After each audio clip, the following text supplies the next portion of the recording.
I wonder if brutally murdering an interviewer would work. You think that would get you there? It might. I mean... Welcome to Between Two Perns. My name is Jackson Dickert. I'm joined here by Brandon Sanderson. Thank you so much for being here. It's an honor for everybody to get to be in the presence of two Eagle Scouts. Hey, that's right. That's right. Exactly how it is. Yeah. I thought we could start today by addressing some questions I have about your writing process that I've never seen you discuss before. So your full name is Brandon Wynn Sanderson. Yes. So do you feel like your middle name has given you an advantage in life? Because it seems like something like having a fundamental thing like that as part of your name would really instill confidence. You know, you would think it would, but I believe that it's been researched. There is a family that named their child Winner and Loser, and it didn't actually affect them. Interesting. So what advice would you give to someone who has an undesirable last name, such as myself? Such as yourself. Well, what's your last name? Dickert, unfortunately. Really? It is. Oh, okay. Well, I have a friend whose last name actually had some of the same syllables as your last name. Is brutal. And he decided to go by Moore as his last name. He changed it, and he just decided on, you know what? I would totally do a pseudonym, just because you don't want the discussion to be about that. Plus, then you just get to pick anything cool that you want. Sure. Yeah. So that's a great idea. I hear Sanderson works real well. Okay, so maybe Sanderson would be a good one for me. Yeah. Mm-hmm. Okay. But you want to be ahead of me in the on the bookstore shelf, so you want to be Sanderson with two A's. I had an idea as well. I'm thinking maybe I could change my first name to best-selling author hyphenated. Yeah. So it's best-selling author Jackson Dickert every time. Right. And then when you actually do become a best-selling author, you'll be best-selling author. Yeah. Love that. Yeah. Nobody else could. You can't say that. You could put a squared next to it. Actually, your friend is the creative director of Fortnite, if I remember. So yes, Donald, one of my good friends, is creative director of Fortnite. That's going to work well for me. So before this interview, I actually procured something I think is of great value to you. On Twitter, your username is Brand Sanderson. Yep, because, well, Twitter doesn't exist anymore, Jackson. Yes, they did not allow Brandon Sanderson was too long. What if I have procured a better username? And I would actually like to propose a deal. Yeah. Oh, great. I'm just waiting. Yeah. So I'm willing to trade you the Brandon Sanderson account ad. I have it in exchange for 1,000 V-Bucks. 1,000 V-Bucks. So you can see here, I actually have the Brandon Sanderson. Oh, Brand N Sanderson. Brand N. I see. Mm-hmm. This is really nice. That's nice. Sounds like maybe we have a deal. Yeah, that's right. I'll have to see if I can get some V-Bucks. I don't know. Would you double it for the Instagram as well? Well, it depends. Do you have the threads? Go get the threads before he can. Go. While we're discussing names, in the movie It's a Wonderful Life, the angel Clarence has to earn his wings to become an angel. He does. First class. Mm-hmm. Doctors, they have to earn their medical degree to get that coveted MD after their name. Fantasy authors have kind of followed suit. They've added RR between. Yep. So what milestone have you failed to complete? Well, you have to get the first R. The first R comes with the most brutal murder of a beloved character, and I just haven't been able to be brutal enough, I think. Might be it. I think Stormlight 5 will take care of that. Yeah, maybe. Yeah. I thought that it might just be because you were writing too fast and the RR stood for relaxed writing. So maybe, you haven't slowed down yet. Yeah, that's true. I haven't slowed down. Maybe I have to, While we're here, I'd love to talk about your writing career. Okay. Pulled up some stats here that I'd like to discuss. I'm scared. You should be. Mm-hmm. You've gone on record saying that you write about 3,500 to 5,000 words per day. But you only keep about half of those words? Yeah. So your hourly word count is something like 500 words per hour? About-ish. So not counting anything Jancy helped you with, because that's cheating. The word count of your published novels to date is just over 6 million words. Okay. So we'll round that down if that's okay with you. Sure. That's big of you. So at 500 words per hour and rounding down to an even 6 million words, that puts you at about 12,000 hours. Okay. So do you think you're a master of your craft? And if not, how should Malcolm Gladwell respond to your accusations that he's a liar? I do think that Malcolm Gladwell maybe occasionally exaggerating in order to make a point. Sure. He not known for that at all whatsoever. Yeah. No. But I do think there is a truth to it. But it all happened, like, I think anyone who is making a living at writing is a master of their craft. And I think a lot of them, like me, will have spent many years practicing and putting in those hours before they become a master of their craft. Wonderful. More serious of an answer, but I do think there is some truth to that.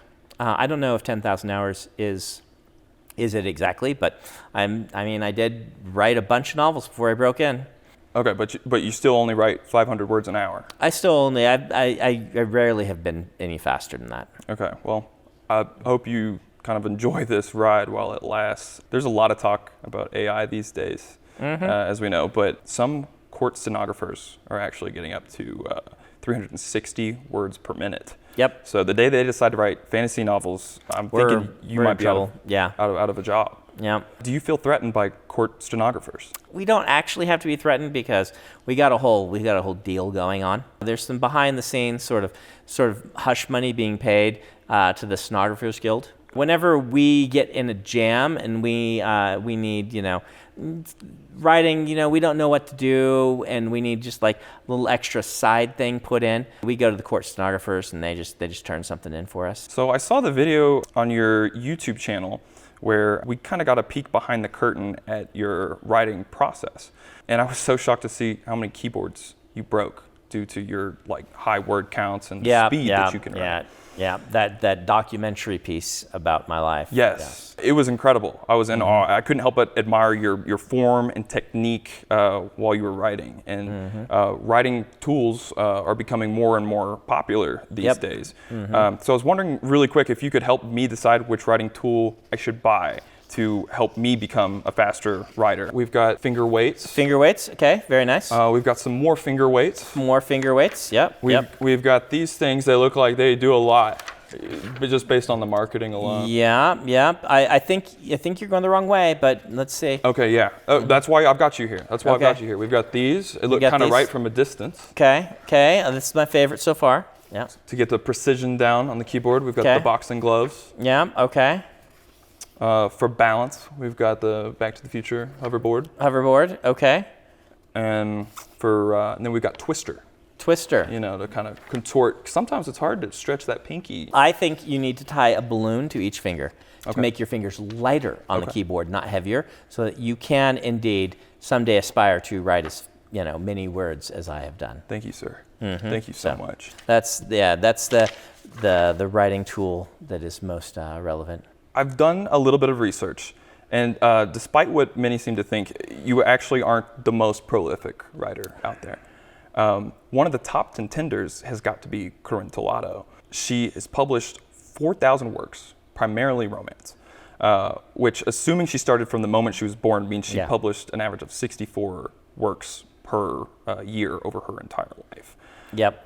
So in this context, it seems like you may have actually earned RR for your name. Compared to the romance writers? Yeah. Or during the pulp writers, Isaac Asimov did over 300 novels in his lifetime, not counting all of his nonfiction works, which I think there were at least 100 of those. And so, I'm very slow compared to them. They're sparking and lightning fast. Yeah, I look forward to seeing the relaxed writer signifier there in your next cover. Except for the fact that's not how we get it. We already established. Okay, I see. Yep. So I wonder if brutally murdering an interviewer would work. You think that would get you there? It might. It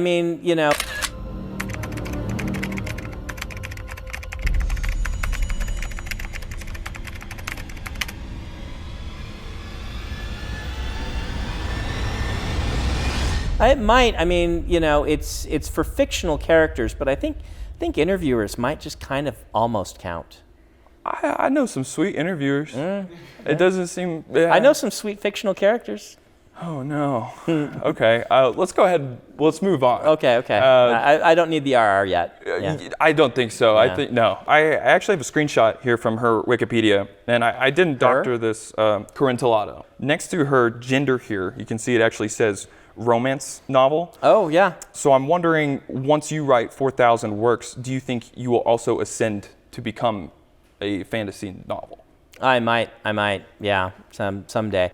I have been introduced before. I was at a convention. I was introduced as their fantasy man. Oh. And I thought, that's a great introduction.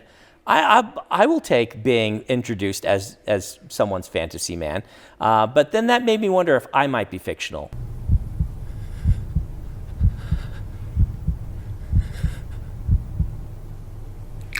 So the most coveted and valuable award you have is the Lego trophy. Yes, the Scalzi Award. Yes, the first and only Scalzi Award. Yes, so knowing the agonizing pain that comes with stepping on a Lego, how much money would the community need to raise for charity in order for you to step on the trophy?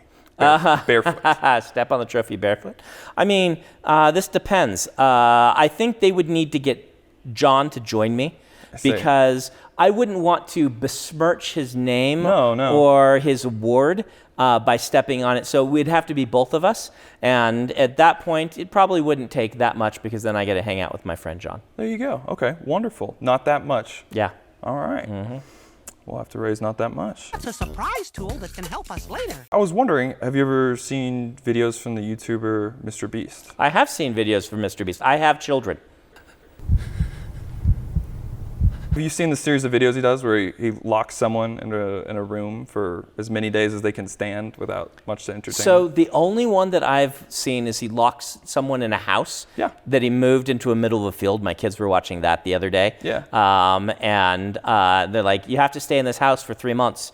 And I was like, oh, that sounds like heaven. The house away from everyone else for 3 months. Yeah. No one's going to bother me. How much work I'd get done. With your work ethic and everything, this sounds ideal for finishing a couple of books ahead of schedule. Do you think Mr. Beast would be afraid to collaborate with you? Oh, no. I think Mr. Beast is a clever man, and he would find ways to ruin my writing time very smartly by what did he do in this video? He had like a bunch of creepy clowns stare in the windows. I'm thinking he releases 30 golden retriever puppies into the room that you're trying to write in. Yeah. How can you get anything done? It would probably be pretty hilarious to watch how he interviewed with me. Yeah. Brandon needs to write a book in 100 days. Mr. Beast is going to do what he can to prevent that from happening. It sounds actually pretty miserable. Yeah, and which I would love to. I love seeing you miserable. I think it would kind of be an unstoppable force meets an immovable object type of scenario. So, if he's paying you $1,000 for every day that you stay in here, then do you think Mr. Beast would go bankrupt first, or would you finish the Cosmere first? I mean, I don't think Mr. Beast would go bankrupt first. I think I would finish the Cosmere first because $1,000 a day actually isn't that much. I wouldn't want to besmirch his name or his award by stepping on it. So we'd have to be both of us. And at that point, it probably wouldn't take that much. So if it wouldn't take that much to step on the trophy for charity, and Brandon says $1,000 isn't that much, then we only have to raise $1,000 for Brandon to step on his Lego trophy barefoot. $1,000 a day actually isn't that much in the scale of how many, how much money he has and how many days there are in a person's lifetime. I think he could easily outlast me. I'd actually like to talk a little bit about your latest novel, Yumi and the Nightmare Painter. Yeah. In one of the episodes of Intentionally Blank, you say that when your children have nightmares, you just recommend to them that they should simply give themselves a gun in their dream. And so I'm wondering, if guns are so good at fighting nightmares, then why didn't you give Painter a gun? Or better yet, why didn't you give him a paintball gun? I mean, a paintbrush just turns out to be better than a gun. Better than a paintball gun? Yeah, definitely. You can be more precise with a paintbrush than a paintball gun. I mean, paintball gun, I'm sure there are people who can paint really cool things with it, but I would just end up with a big splotch, and too many times with the same big splotch probably wouldn't achieve much. Can I be in the room when you look at your boys in the eye and you tell them that they should get a paintbrush instead of a gun?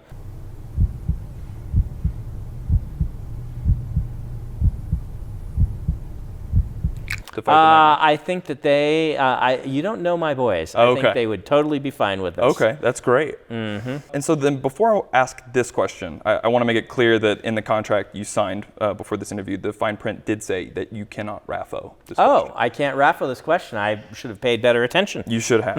In Yumi, Hoyd says that the spirits look a bit like a series of overly large ice cream scoops that had tumbled from the cone. What planet can you get ice cream from, and what flavors do you have? You can get it on a lot of different planets. What planets? Scadrial has it by that point. Oh. I mean, this is space age Cosmere, so ice cream is not that rare. Okay, and they just have your standard flavors or anything? I mean, they'd probably have some interesting flavors.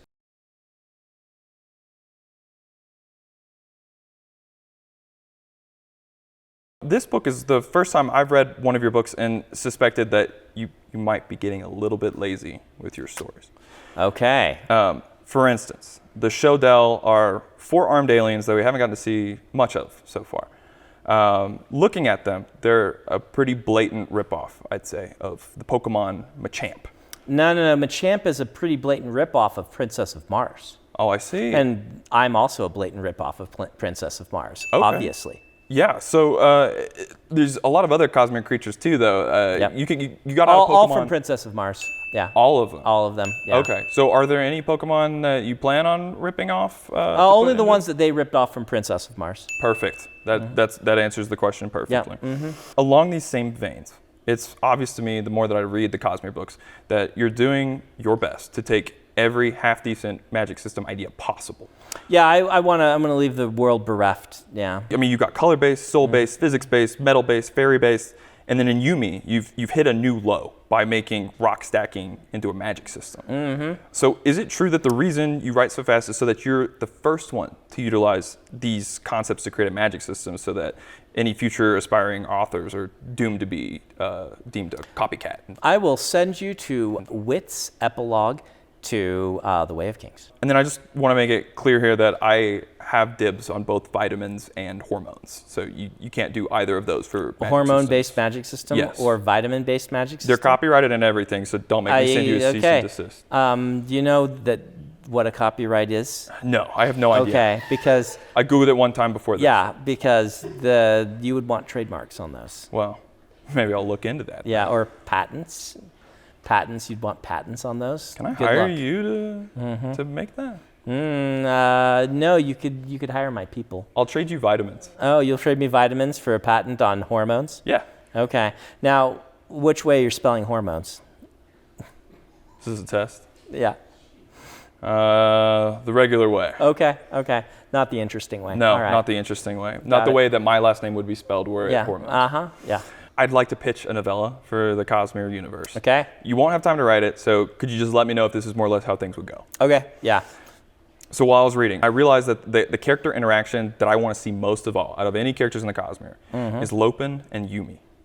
Because I think Lopin would worship Yumi. Like, stacking rocks, I can't explain it. It is so on brand for him to just be in awe of that. Yeah, okay. And so I'm thinking, Painter would be kind of uncomfortable and threatened by that relationship, be jealous and kind of grow over the course of the novel to realize it wasn't romantic, it was just in awe. Is that more or less how you'd say that would go? Yeah, that's a real question. I'm surprised. Yes. Perfect. I'll get to writing it then. So as we get close to the end of the interview, I'd like to quickly ask about some of the prose in the novel. For example, this is the most number of times I've read the word undulating in a book. Yeah, I actually I added that in as a special nod to a certain someone. I thought you might have, and that was my question. There's been requests from her for more uses of undulating. I was going to ask if you were going to try to break the record for the next. Yeah, I mean, I've been challenged to do so. I mean, I know how much people love reading it. I'm thinking you could just call a species the undulating. Oh yeah. And then you're set for the rest of the book. An infamous piece of writing advice is about how you should remove as many adverbs from your work as possible. And I think Stephen King really touts this on writing. And so especially I wanted to take a moment to talk about the language in Yumi. The characters use a certain inflection to help us understand if they're speaking positively or negatively, with respect or derision.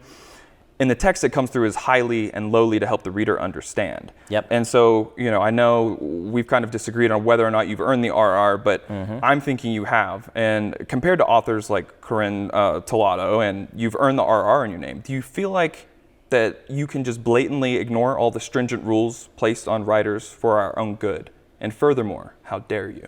Panma Mahaninya? Okay, you got me there. You got me there. I didn't expect that one at all. You didn't expect an answer in Korean? No. In low form? I did not. Okay. So which country's rules, I guess, is what I'm asking. This country's. Oh, This okay. country's, yeah, with the adverbs. And I've been thinking the advice to expunge adverbs is pretty good, but it doesn't go far enough. Sure. Thinking maybe nouns and verbs also. The highest form of writing, if you just keep working, you might be able to expunge all of them. You think so? Yeah, and then you're left with the blank page as like the highest form that you could achieve. Do you think that's when you'll ascend to become the fantasy novel itself? Maybe. That's so inspiring. I'm gonna try employing that in my own work. So for the last question, I'd like to quickly do a writing exercise with you, if that's okay. All right. Could you please give me an object? An object. Yes. All right. Your ego. My ego. Great. And then let's see. We're going to need a character name. Undulator. Okay. The undulator. The undulator. And then could you give me a tragic backstory as well? Tragic backstory. All right. So is this for the undulator or just for anyone? For a main character. For a main character? All right. Tragic backstory was once that there was a word that this character really, really, really disliked and hadn't really noticed it before someone pointed it out to them. And then they noticed it in every story, and it ruined every story to the point that they started to hate storytelling where they had once loved it. Tragically. And then a book fell on their dog. Big fantasy novel. Didn't go well. Almost done. Great. Great. And then a location? A location? Yes. Newport Beach. Newport Beach, great. A magic system, I guess, that you... Magic system? Yep. Trade secrets. Maybe we could do vitamins? Vitamins, sure. Because I just traded you those. Oh, well, that one's mine then, trade secrets. Oh, so we're just no magic system? I guess no magic system. I see. And then just a piece of fodder, right? Like orcs. Piece of fodder, yeah, like orcs. Bad guy, evil Bad fodder. guy, evil force. Let's say... Maybe we could do were-frogs. Okay, if you want were-frogs, you can have were-frogs. Cool, Yeah. great, we'll do those. Thank you so much for doing this. I've just inserted these into the back cover blurb of our newest book that we're collaborating on. So I can't wait for people to read it once we're done with it. And I've actually already got 2 drafts of the cover done. Yeah, great. Do you have a preference for which one? So here's the first one. Okay. Hero's Journey, a novel, Brandon R.R. Sanderson with Jackson R.R. Dickert. Okay. And then I'm kind of partial to this one. Yeah, you're kind of partial to this one. Brandon Sanderson, BFF with Jackson R.R. Dickert. Yeah. I mean, that is really nice. That is. Thank you. Yeah, I think it needs to be BFF forever. I can do that. Yeah, because, best friends forever. And it needs to be with best-selling author, Jackson R. Dickert. We could do BFF squared, maybe. BFF squared and best-selling author squared. Okay, perfect. Then I'm actually a best-selling author also, so it's cubed. Incredible. Yeah. Incredible. Thank you so much for your time, and good luck with the stenographers. Thank you, everyone, for watching. You can find mine and Brandon's newest novel, Hero's Journey, a novel, coming to a shelf near you in 2025. The blurb for it is after there was a word the character disliked, they didn't notice it before someone pointed it out to them, and it ruined every story for them, and they hated storytelling until once they loved it, tragically, until a book fell on their dog. It's a big fantasy novel, so it didn't go well. The undulator left home to take the ancient my ego of legend to Newport Beach to destroy it once and for all with their trade secrets-based magic system to protect them from the dreaded werefrog. So if you're looking forward to that, you will be able to get that, and I'm thinking maybe it should be a Cosmere novel.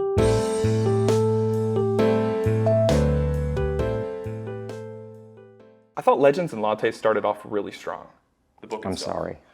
It's okay. The first line of the novel is Viv buried her greatsword into the Scalvert's skull with a meaty crunch, but then it's all kind of downhill in terms of excitement after that. It really is. It was a nice try with the cozy stuff, but I thought it was pretty boring overall.